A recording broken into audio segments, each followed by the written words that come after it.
No, I didn't. I'm running a video for y'all right now. My video that's going to be on YouTube, and I've just done it in this different format because the lighting was all messed up. So anyway, so let me see. What was I saying, y'all? I've had some students who are very effective in the past at utilizing note cards. I'm not one of them. Maybe if it's one note card or a scrap of paper, but a set of note cards is a disaster for me. Now, a lot of people like it because it's in your hand, it's not so cumbersome, and it's not so visually apparent to your audience. I, however, like to use paper, old school notepad, or my full sentence outline, what you will turn into me printed out. And I'm going to give you some videos of me and give you some examples of what to do and what not to do with written notes to make yourself look more clean to the audience versus looking sloppy. Other people, and I've tried it with the iPad, it works very well, but you've got to make sure you've got a connection if it's on Google Docs, or make sure you've downloaded it to the device. And sometimes you may have to zoom in and out, and technology problems can happen. Battery power could be out, something crazy can happen. So I'm always old school with it. Other people use their phones. To me, it's kind of distracting as a listener because it looks like they're playing on their phone. But that's just me. It's just my own bent. Make sure that you rehearse it a minimum of 15 times. That's my recommendation. That's what I do, and I've been doing this for 30 years, but it's your call what you want to do. Don't tell us your topic at the don't go, hey y'all, I'm going to talk about the importance of historical preservation today. Start off with the introduction, the attention getter, and then you will do that. So the other thing I want to talk about is eye contact with the audience. It allows you to solicit if they're getting the technical words that you're using, if your examples or jokes are going over well, if you need to repeat something, slow down, speed up. You can get a lot from your audience by soliciting eye contact. I find it silly when people, that old thing, just imagine your audience naked. I think that's so silly. I don't want to imagine anything when I'm speaking. Quite frankly, I can only focus on my speech. My imagination is the farthest thing from my mind when I'm giving a speech. I'm focusing on soliciting feedback from my audience, making sure that I'm articulating, listening for the volume, focusing on my notes, and if I need to cut or increase information based upon the time. The other thing I'm focusing on is my timer to see how much time I have left. Hand gesture, speaking style, facial channels. Try to avoid talking in monotone, all that kind of good stuff. A multimedia element is required, and that's basically you in the Zoom with the background, or a screen share with your PowerPoint or your Prezi, or maybe a video clip. Y'all are pretty good. Now, I do not want to see any form of graphic violence. If there's something that you think may be offensive to your instructor, and remember, I've got like a graphics violence threshold of like a 2-year-old, okay, a 3-year-old. Like, I do not watch violent movies. I do not do any of that. And I've walked, like, I think Terminator 2, I walked out of it years ago. And so, but if there's something you really want to show, I'll grab 3 men and 3 women, and I'll have them look at the clip, and I'll let them override my decision. So you've got that in there, but oftentimes you never know if someone's, a PTSD survivor, and you don't want to have a trigger alert. So that's just my bent on it. And in the regular, like, bricks and mortar situation, I will stop the speech if that occurs. So make sure that you are ready to rock and roll on the day of our conference, and that your speech is a full sentence outline with complete sentences, not a key word outline. The other thing that's important is that you have all of these elements in your introduction, and as I say in my lectures, they're not a Roman numeral, they're their own little island. The Roman numeral 1 is the first main point. And here's your conclusion elements right here. I cover all of this in my videos. You should have a signpost. It could be something as a signpost is basically my first main point is, my second main point is. A transition is, now that I've talked about red, let's talk about blue. An internal summary would be like, now that we've talked about aqua blue and Superman blue, now let's talk about aquamarine, or I don't even know if that's green or blue, but whatever. It's an internal summary of what you just talked about in that main point. Now that I've talked about trees and birds, let's talk about the river as a natural resource. You're kind of giving them a recap of what's going on in your main point. Make sure that you meet the deadline, and you've got that final rough draft for the workshop day, if I have a scrap of paper to look at, it's a C, and I can't give you feedback. And this is the thing, your crisis is not my crisis when speech day deadlines are. If my email blows up with a million emails, I go through them one at a time in the order that I receive them. If you send me a freak out email at 11:30 and the deadline is midnight, I may or may not get to it. I'm very judicious with my email correspondence, but I can't, if there's 50 people, I'm only human. So this is the way that you're going to do your sources. Make sure that you state the person's name, their credibility, and the date of the research. That's very important because you are borrowing credibility from the speaker in that presentation when you cite their credentials. And hence why we don't use Wikipedia, or you don't want to use a hack, because it's just going to take away from your credibility. I often try to look for a reluctant authority or a variegated. Sometimes I'll use their own experts against them. So with the situation with the speed bumps right now in front of my house, it's built to this organization that the city uses, and I'm going to talk about that. Your own standards are basically they're unsafe, and we need to find some better standards, a different organizational standard to employ or to deploy. Make sure that you've got a list, not a list of links, not a bunch of URLs for me to look at. Make sure it's an MLA, APA, Turabian, whatever style your discipline uses, not a list of links, or it's a 5-point deduction. The other thing is, nowadays y'all have access to these online generators, and it's very simple. When dinosaurs roamed the earth and I went to school, we had to purchase a very expensive book. And it was laborious. It oftentimes took me like 2 hours just to make the bibliography. It was very frustrating. And we had a typewriter. So you're in a great day and age with digital technology. Learn to use it, because you're going to have to do it for your other classes. This is no longer required. I've become pretty good at ascertaining if you're using someone else's speech online. I'll know immediately. I will know immediately. I have a superpower with that. Or if it was a paper that you turned into a speech and didn't tell me, I'll know immediately. It will be abundantly clear. Now, if you've got something you're passionate about in one of your other classes, maybe your poli-sci class, or maybe one of your art history classes, you may use it for my class, but you must tell me.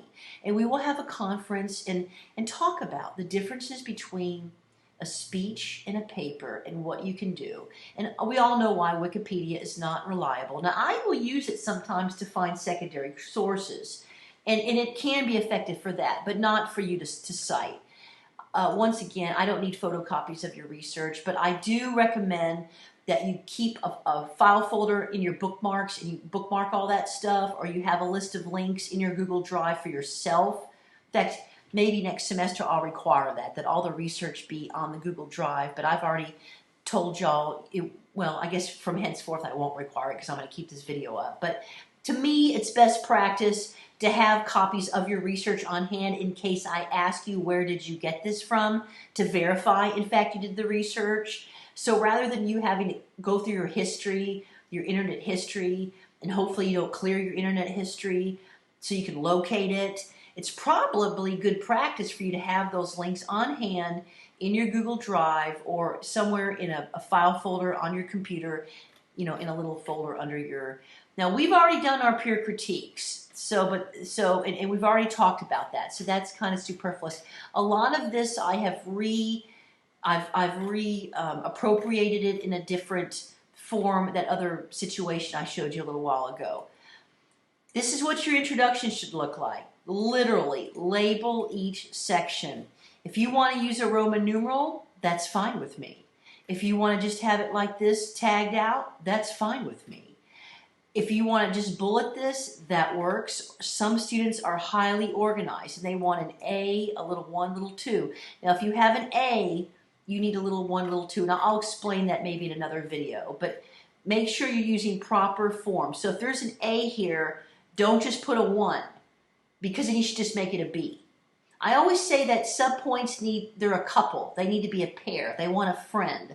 So if this is an A, this should be a 1, this 1, 2, 3 is fine. If you have an A and a 1, you need a 2, and then you're going to need a B. okay? Because the A needs a couple and the 1 and 2 need a couple. And then, here's the conclusion, the two things you need. And then she's got her references, okay? So that's that. Now let's go back to the next one.